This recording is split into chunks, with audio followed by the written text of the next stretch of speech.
There's a new suggestion out there that AMD might start turning to Intel for its upcoming production. Let's get in the hot news, everybody. I'm your Brett host. We're going to be going over the hottest tech news that I can find on the internet today. We're going to start off talking today about a new report that's suggesting out there that AMD might be considering a switch from their current production facilities over to Intel, given some unsettling future casts from TSMC. Now, part of this is speculation and opinion piece by the author of this article, but it does bring up some intriguing points that we should establish and look into, especially considering things that might be coming down the pipeline. It wasn't even 4 years ago when I was talking on Hot News about how Apple was investigating making their own chips and replacing Intel, and that was all the way back in 2018 with me being in a Washington, D.C. bathroom, which doesn't mean what you think it means, but that's where I made that video. And lo and behold, Apple's taking over the entire scene when it comes to their new M1 chips. Well, with this report, there's something intriguing to it. So the fundamental of this idea is the fact that TSMC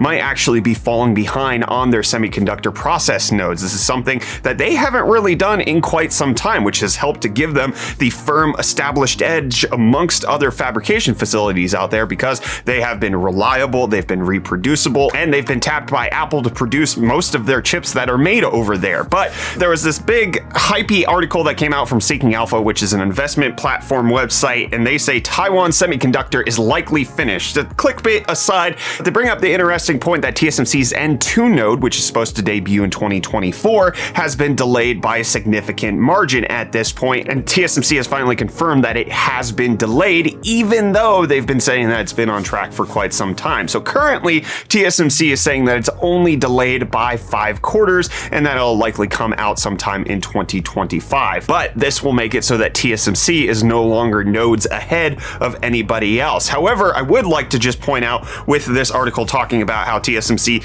is finished, Intel was delayed for 5 years, and they were still mostly relevant when it came to their competition between AMD and Intel. It's not necessarily just the fabrication that can actually make things work when it comes to CPUs and GPUs. However, if you're in the semiconductor industry, your entire business is fabrication, which TSMC's is, then it could cause a bigger problem down the line in the realm of trust, not having the top tier customers come to you if they know they're not going to get the best, something that Apple has clearly shown that they're willing to switch teams for if they're not getting what they need out of the people who supply them their parts. But this is something that Seeking Alpha has been tracking since April of 2022, kind of showing how TSMC has been losing track of their 2nm node, and then finally, as of most recently, TSMC is saying that it's going to be delayed. And this is on top of the fact that last week Intel confirmed that their 18A node is actually ahead of schedule, which makes it so that they're going to be mightily competitive. The 20A node that Intel's doing is competitive with the 2nm node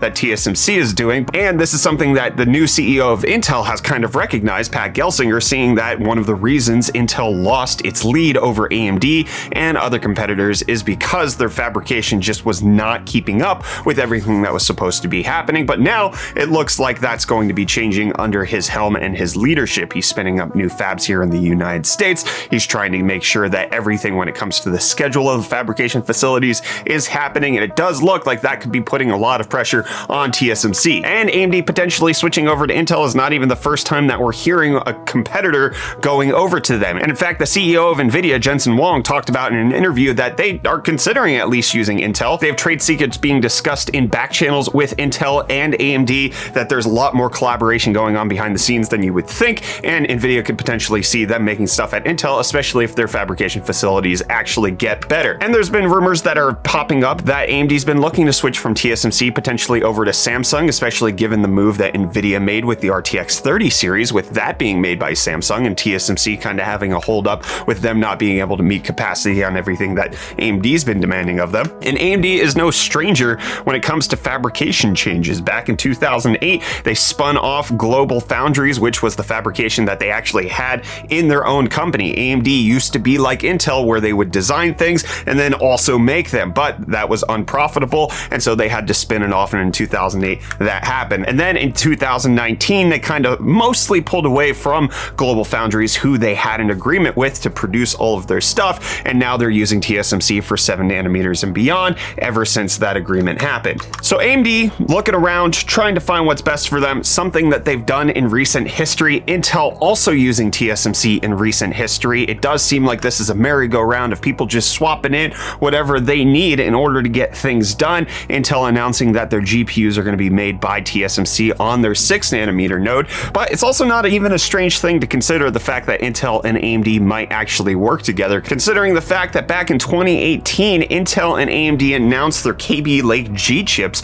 which was an Intel CPU combined with Radeon Vega graphics that they can combine together. Now, this is a different order than AMD actually submitting all of their stuff to Intel and having Intel make it at their fabrication facilities, but it does show that the channels for collaboration are firmly established and that they've done it before under a previous CEO for Intel, but it does look like Lisa Su is more than willing to do what she needs to do in order to keep things growing for her company. And Nvidia is also looking to potentially switch back from Samsung to TSMC, which could potentially cause some sort of bottleneck when it comes to production. And with all of these major companies here on this list depending on TSMC to get all of their stuff done, if they start falling behind in their fabrication facility, we might not actually see a whole lot of brand loyalty come into play. Apple taking up 26% of TSMC's fabrication in 2021. AMD, its third largest customer at 4.36%. Nvidia sloping down to 2.83%, but that's because they switched over to Samsung. But with so much of TSMC's business riding on these companies and so much of these companies' businesses riding on TSMC's ability to actually keep up and continue to iterate,